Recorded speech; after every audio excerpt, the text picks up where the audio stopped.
This video is about how to clear malfunctions. It's from the Haley Strategic D5 Carbine class. It was a great class and I highly recommend it. I'm going to be doing a full review on this channel. I'm also going to release a lot more video with instructions from the Haley Strategic team. So please subscribe if you don't want to miss that. I want to thank them for letting me post this video to my channel. And I want to apologize in advance for any heavy breathing that you hear on there. I'm kind of stopped up right now. So let's get right to it. All right, you guys ready to work malfunctions? Okay, so get in here close where you can see lots of setup and things. So let's talk, first of all, in order to understand malfunction clearances, remediation, fixes, whatever you want to call it, we need to understand the full cycling and orientation of what's going on in the gun in order to more efficiently diagnose it. So if we were to list the steps of cycling of the gun, what are they? And let's start with firing. Firing. So the gun fires. Unlock. Unlocking. Unlock. Extract. Extract. Eject. Eject. Feed.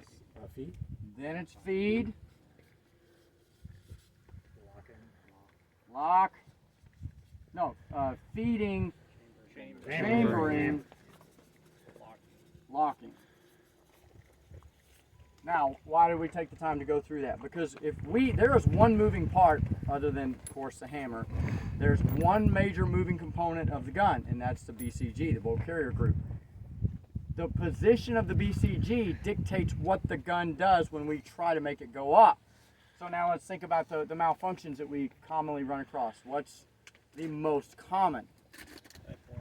Click, no bang. Okay, click, no bang. Let's try to avoid type 1, type 2, type 3s, because you guys have a lot of military experience and maybe law enforcement experience will know what that is.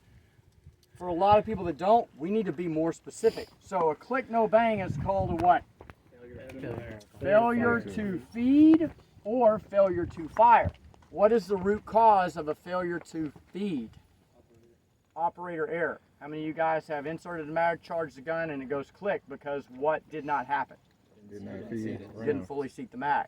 So failure to feed, or you just didn't have a round in the damn. You thought you put a full mag in it and sent the bolt home, and it didn't have anything in it. What is a failure to fire caused by? Dead primer. Yeah, bad ammo, basically. So what is the symptom of an FTF, failure to feed or failure to fire? You guys said it, the gun goes click. What's the click mean, guys? The hammer went forward. Hit the fire Means the pin. gun is mechanically operating as it should. So that tells you that everything about the gun is working, that it's either human error or bad ammo. So what do we do to fix that? Extract the round. Tap magazine, reseat it. Tap to be sure it's seated. Rack, bang. Tap, rack, bang. We could talk about the tap, rack, reassess. We're not even going to get into that, because that's tactics driven by somebody's failure in an engagement. Tap, rack, bang. Tap needs to actually be changed, in my opinion, because of training issues, to knock the shit out of it and rack it. Because you are going to, when people set this up and practice it, they know that the way you're going to do it today, just for efficiency, you seat the mag so people will fondle and then charge the gun. And you don't want to fondle, you want to be sure you seat the mag. Okay, what's another common malfunction? Failure to extract. Failure to extract. Okay, failure to extract results in what? A failure to extract. Casing is still in the Still in the chamber. Right. So what does that look like and feel like if it happens organically in a gun? Another round is attempting to feed and chamber, but it can't because something's in there. So sometimes people misdiagnose that for like a double feed. They'll look quickly. We're not going to set those up because of, we could probably get away with it and be okay with picking up brass, but if it comes out of somebody's gun, you got different chamber dimensions, it's fireform, you can then get a stuck case, so we got to go get a cleaning rod. But if you identify that and you lock the bolt to the rear and strip the magazine, what do you do in an attempt to fix that? You can try to swipe it out, or Nope, it's stuck in the chamber. Release it. We need to rack. Keep racking, yeah. Because if it slams on there and breaks that thing loose, and the extractor and ejector thing can then do their job. But more often than not, especially with steel cased ammo, it's stuck. Sometimes you can mortar it, but if it's that stuck and the extractor did not, it ripped the case, you can't grab it. It doesn't knock it loose. That's very common. Then you got to go get something to knock it out, a cleaning rod or something like that. Failure to extract. What's another one?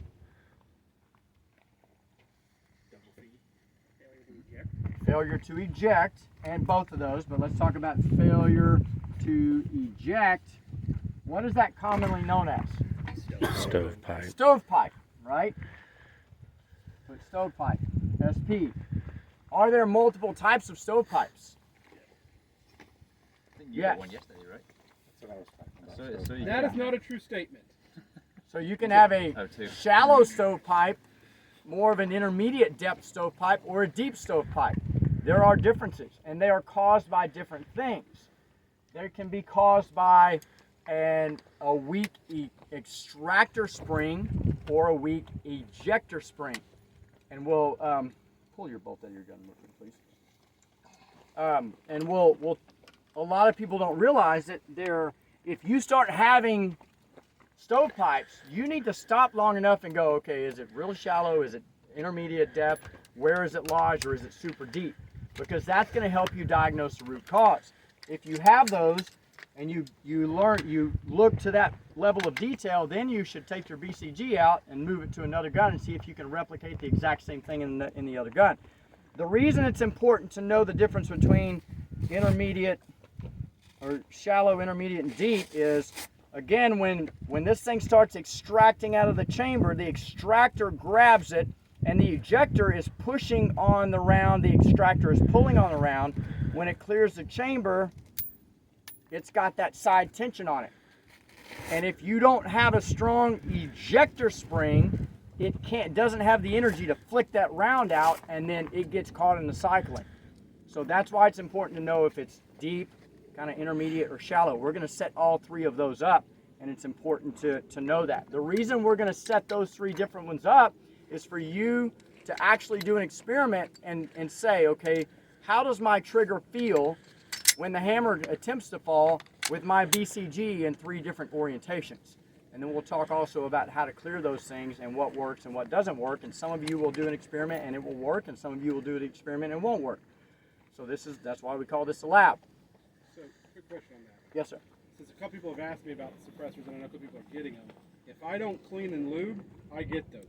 Like, if you do not clean and Sure. lube with the suppressor frequently, I'll get them. And I borrowed somebody's CLP, and he's like, it can get everywhere. I go, I don't give a shit. I mean, just get it everywhere and get all that gunk cleaned out. Yep. You get a lot more failures if you don't maintain what they can. Yeah, because guess what? That ejector gets bound up and that spring tension is affected, and you start getting deeper stovepipes. So, great point. And then somebody also mentioned a double feed. Okay, where is the BCG oriented in a double feed? Where is it in its sequence up here? About It's halfway already through the extracted feed. and ejected, and it's attempting to feed, and that's where it stops. It can't chamber anything. So knowing where that is helps you diagnose what happens when you attempt to pull a trigger. And the reason we need to do all this is because, yeah, if we've got the luxury of time and the luxury of that, or ambient light, and we can positively identify what's going on, but what if we can't? What if we can't see in that chamber? What if we can't visually confirm what's going on? The diagnostic process of pressing that trigger and then knowing where the BCG is that would result in that specific feeling of the trigger is important. That's why we go through all this. It's not just, oh yeah, we're gonna clear double feeds 27 times. Why are we actually doing it? We're doing it to feed our brain specific diagnostic information. So we're gonna do all these in this order. What's another one that happens occasionally? Brass over bolt. Yeah, the brass.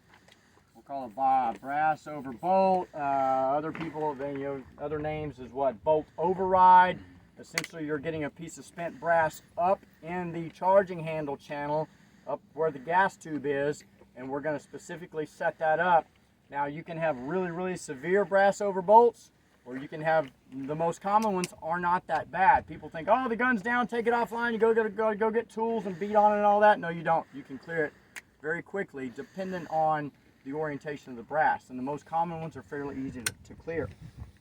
So, starting to go through setting these up. Get up here close where you can see, because we're going to go through each and every one of these. I will go hot at some point, but setting up the FTF, the failure to feed, failure to fire. If you guys will just come just a little, you can stay over there to the side, but still stay in close where you can see. And I have not loaded this gun, but all you guys have hot guns, so I'm going to go ahead and charge this gun up. When we step up here, we say, okay, set up your failure to feed, failure to fire. Basically, we're just going to unload the gun. We'll have a full mag, but an empty chamber that's going to give us a click. You don't have to take the mag out, figure out what to do with it, run the charging handle. You can literally roll the gun to the side, bump the mag release, run the charging handle, and reseat the mag. And you're going to have a little pile of good ammo down there. You're also going to have some rounds that are going to be damaged by some of these that you have to inspect and not use. Okay? Let's go 3 seconds.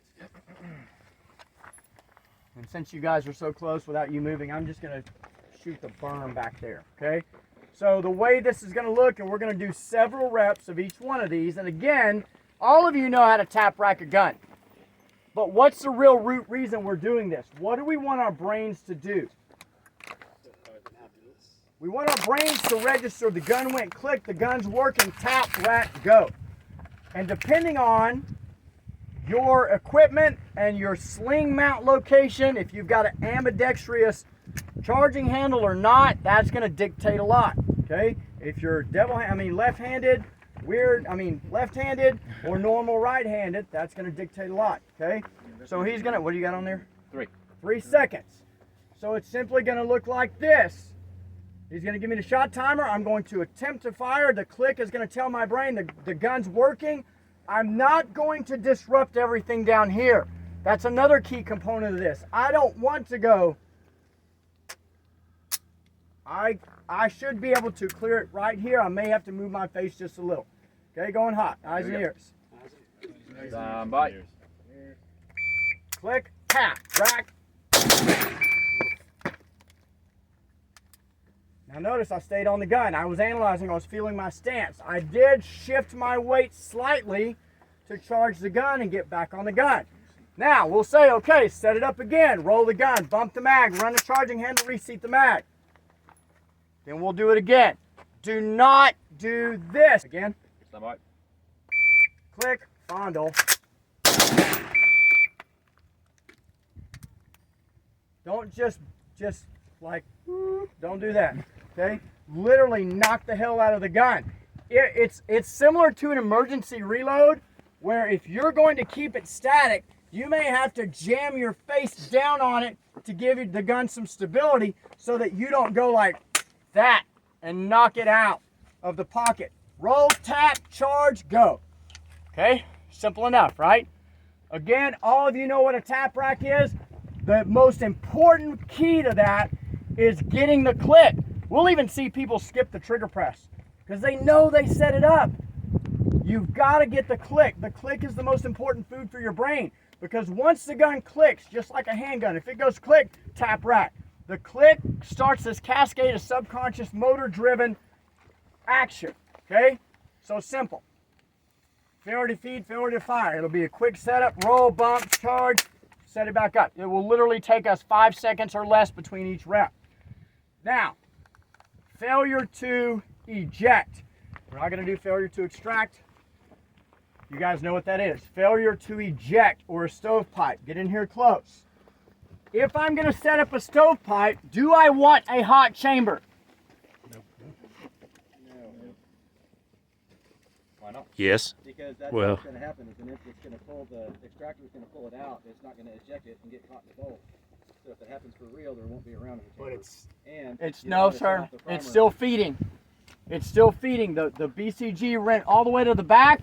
The spent case is still somewhere in the environment. The BCG starts to chamber another round, and before it can get fully chambered and fully seated, that brass that's supposed to be ejected gets in the mix. So you actually do want a hot chamber. So you'll reach down, you'll pick up a piece of spent brass. If you're a right-handed person, the best thing to do, put the gun in your left hand. Depending on your sling, I can literally use the sling to help support the gun. I'm going to run the, get in here close where you can see the difference in these. I'm going to take the charging handle, run the bolt back to set up a deep stovepipe.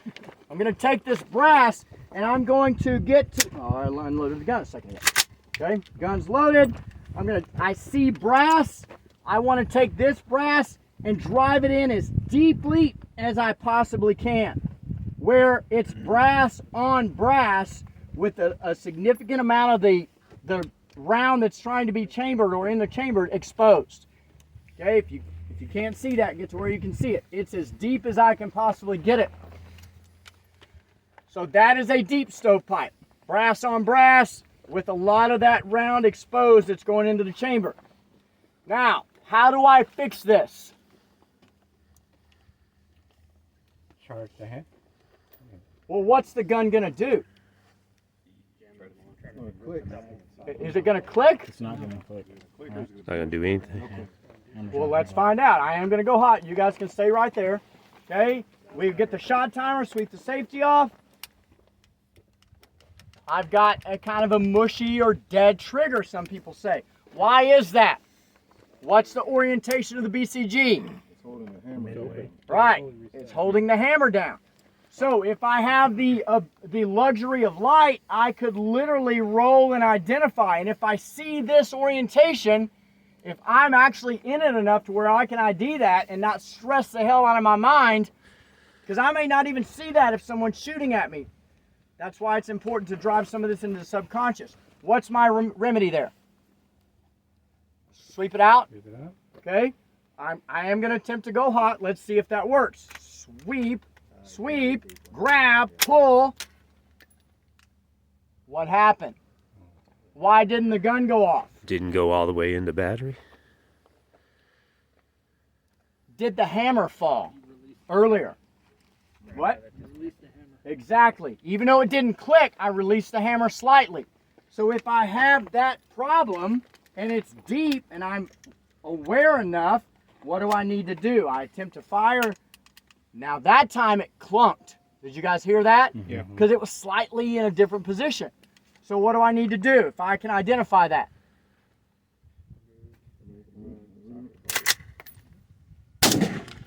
Gun goes off. I have to recock the hammer. I've got to charge the handle. Did I need to tap it? No. But I got a different trigger. Will the gun ever go click if I've got a stovepipe? No. Let's find out. That was a deep stovepipe. Now I'm going to do what I refer to, we call an intermediate stovepipe. Get up here and look where it is. Now I take this brass and I put brass on brass, but the bolt face is touching this piece of brass that's caught. This brass is not as deep, but it's still touching brass. So where is the BCG and bolt farther forward? So now what's the bolt? What's the trigger going to do? Might click. Trigger going to click. Let's find out. This is why you have to experiment with your gun. It clicked. So what have I programmed my brain already to do if I get a click? Tap, rack. That worked. If I get a click, do you think that I need to go, what's it? Is it a failure to feed, failure to fire, or a stovepipe? Do I need to do that? No. Because I know how much time would it save if I went, oh, that's a stovepipe, charge, versus click, tap, rack, boom. Maybe the same, or the tap rack might be faster. Possibly. That's why we set these different ones up. Now I'm going to do a super shallow stovepipe where now I've got brass on the bolt, not brass on brass. And the brass is stuck between the bolt carrier itself and the front of the ejection port. It's even shallower. The BCG is farther forward. So what do we think the gun's going to do? Click. It's going to click. Again, going hot, click. Since it clicked, I can tap, rack. Because the click tells me to default to make sure the mag is seated, charge the gun, And people say, oh, well, you're always going to see that piece of brass sticking out. Probably not if you're fighting for your life. I mean, we got to be honest with ourselves about that and understand what do we want from our training. Okay, so we did failure to feed, failure to fire, failure to eject, which is a stovepipe. We are going to set up all three of those orientations in your gun so you do the experiment yourself and you know what the trigger feels like. What's left? Double feed. Here's how you safely set up a double feed. This is the one that if you screw up, you're going to set up a dangerous situation for yourself. I've got a hot gun. I am going to roll this gun. I'm going to move my left hand for normal people. Sorry, Rob. Under the ejection port. I'm going to run the charging handle, catch this round, press the bottom of the bolt lock, shove that charging handle forward. Now I've got an open bolt with a full mag. I'm going to orient my barrel parallel to the ground, not vertically like this. And I'm going to take this round and just drop it right in on top of the magazine and then send the bolt home. I've got the classic double feed. What if I would have dropped this barrel to the ground and dropped that round in? Chambered. I would have had a hot round in the chamber, and then I would have sent the bolt home with this little pointy thing going into the back of a hot primer with about 55,000 psi worth of pressure in it. I was in a class one time that the instructor was teaching everybody to set that up. And this was about 8 years ago. And unfortunately, I didn't say anything. I didn't think it was my place, and now I regret that. Because what if somebody's gone away and blown a gun up in their face because of that? That was absolute ignorance, and it's dangerous. So you've got to have it parallel. Now, what's the orientation of the BCG? Fairly far, pretty far back. Pretty far back. What do we know the trigger's going to do? Or dead trigger. Mush. Okay, it's mushy. Similar to the deep stovepipe. Herein lies the problem. If it's dark and I get a mushy trigger, now this one feels slightly different because the hammer is not moving at all. But if I've got a deep stovepipe that allows a little bit of movement of the hammer, it's going to feel slightly different. That's why this is not easy. You've got to know your weapon and know all the possibilities. If I get that, that tells me the orientation of the bolt carrier. If I have the luxury of light, I can go, oh, that's a double feed. What's my first step in clearing this? Drop the mag. Safe, drop the mag. Drop the mag. Lock the bolt back. Lock the bolt back. Which one? Lock the bolt back. Why? You might not be able to get the magazine out. If I try and drop that mag, it falls out. But what's holding pressure on the system? The BCG. And in some cases, the top round, the third round, tries to get in the mix. So we feel like it's better to lock the bolt to the rear. So if I do not have a bad lever, I'm going to take my left hand, place it on the bottom of the bolt lock, bolt release, bolt catch, run the charging handle, lock it to the rear, try to shove it forward if I can. Now I'm going to strip. If I have light and I see them fall out, do I need to rack? No, I can insert, charge, and go. I can insert, charge, and go. If I have a bad lever, as a right-handed shooter, I'll set it back up again. If I have a bad lever, I never have to remove this hand from fire control. I can simply attempt to fire, identify, press the bad lever, lock to the rear, strip, they fall out, insert, charge, go. All you need to do, and people when they practice clearing these, they lose that procedural memory. Just think about this. Unload the gun and then load the gun. Now if it's at night, well, what if the rounds don't fall out? You got to get them out. How do you get them out? Fingers. Yep, I'm going to take those fingers and put them up in the mag well. Let's see if we can make these rounds stick. Most BCMs, they fall. It's really hard to get them to stick. So if the Marine Corps used to teach this, gun doesn't fire, tap, rack, attempt to fire, didn't happen, tap, rack. Oh, I've got to do that 3 times. Damn, it didn't work. Okay, so what have I done to those rounds? I'm just hammering them in there. So let's see if they stick this time. Attempt to fire, identify, lock, strip, they still fell out. Notice the orientation of my gun right now. When I strip the mag, where is the buttstock? Yeah, it doesn't necessarily have to. I could literally dip my shoulder and keep it right there. But I want gravity to try and help me. There are some guns that are more prone to sticking. The Springfield Saints were bad about it. Years ago, the Rock Rivers were bad about it, and then they started cleaning it up. Colt and BCM figured it out. They have some engineering where they clean their chambers up, and they really don't stick very bad unless the gun's really dirty. Okay? We need to go back to Stovepipe real quick on that note. So, again, I'm going to set it up one more time. I'm going to roll, catch the round, lock to the rear, roll it back over, drop it in, and send the bolt home. It's pretty simple. If you haven't done that, haven't done it in a while, we'll help you. A couple of reps, you'll have it down. Okay? Again, attempt to fire, ID, lock, strip. You may have to rack. I can feel that at night. Insert, charge, go. Okay? All right, going back to Stovepipe real quick. What if my gun's really freaking dirty? What if I've been running suppressed, or I don't have really good fine dirt here. What if I got a gun that I've neglected or I've run hard, and it's really gritty, and I set up a stovepipe? Some people will say, oh, just flick it out. If you identify it, you can just flick it out. So have your ears on. I'm going to attempt to fire. If I press the trigger, it falls.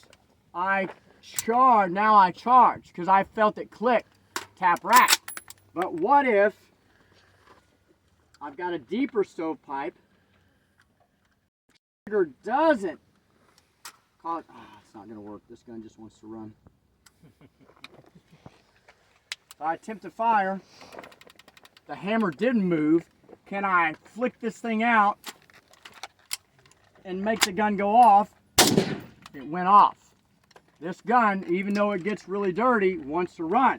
The quality of the bolt carrier group sometimes dictates that. If you've got a crappy, gritty BCG that's a mil-spec $60 BCG, not anything against guys that build your own guns, but don't skimp on that. If you have the bolt that is far enough forward or in an orientation to not allow the hammer to move, but you flick it out, you may not have loaded the buffer spring enough to fully charge the gun if it's gritty. If it's wet and slick and beautiful, great. So people will say flick it out, pull it out, whatever. The probability of that gun loading is lower than the certainty of charging the whole system, filling that, loading the potential energy of that spring to chamber the round fully. So that's an important point that I forgot on that. Try to avoid the flicking. Go ahead and just run the charging handle. If you identify it or it clicks, either way, tap, rack, go. You need to load the spring to fully chamber the round.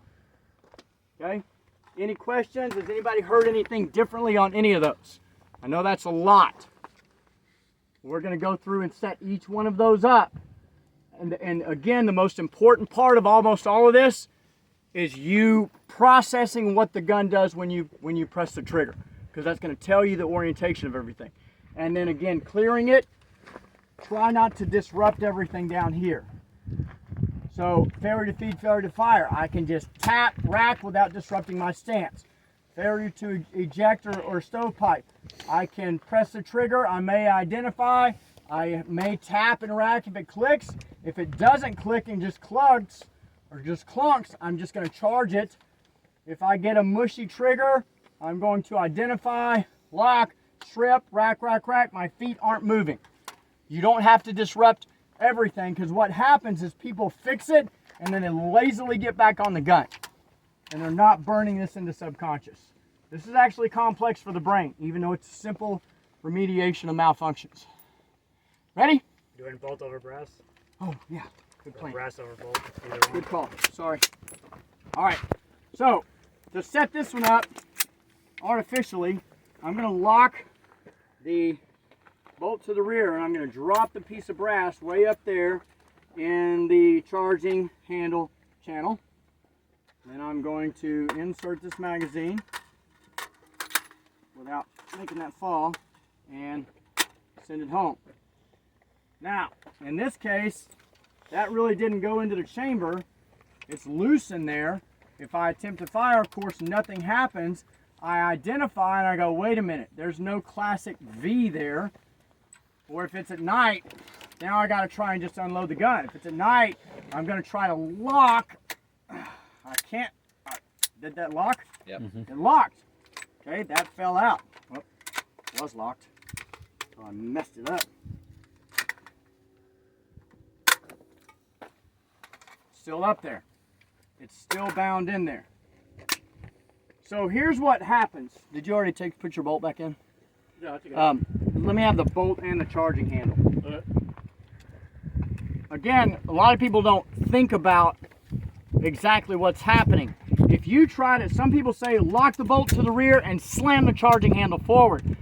I think I might have seen that work one time. But what is actually occurring is you've got a piece of brass here and the BCG here, so that when you run the charging handle, you're moving all three. And your goal is to break those three. So the foundation, the base of the BCG has to move back and separate from those two things. Thank you. So in this case, if I can simply run the bolt back with my fingers, shake, it fell, now I'm holding that back, get your finger out of the way. That will remedy the majority of them, not all, because that brass was not bent or deformed. Let me see if I can make one really lock down. Shut my gun down. Okay, now the brass is actually backwards in there and the bolt face has dug into that piece of brass. So let's see if this works. I can attempt to lock to the rear. It didn't bust it loose. Now I've got to send that forward and maybe that makes it worse. Now it's locked down worse. Now if I had to get some other tool to try to break it loose, because the charging handle is locked forward, but now the brass is on the bolt face, but I got two fingers in there, holding it back with one. There, got it out. Is that more of a pain in the ass than the first one? Sure. Where'd that piece of brass go? Yeah, see the difference? The first piece of brass that fell out was not deformed at all. That one got really jacked up and stuck, but I can still break it free with my fingers. You don't have to take the gun offline. If you're in a gunfight, that's bad. The gun's down. But if you understand what's going on and what's stuck together, you can free it up without having to go get tools and everything in most cases. Okay? Those happen a lot or more often in vehicles.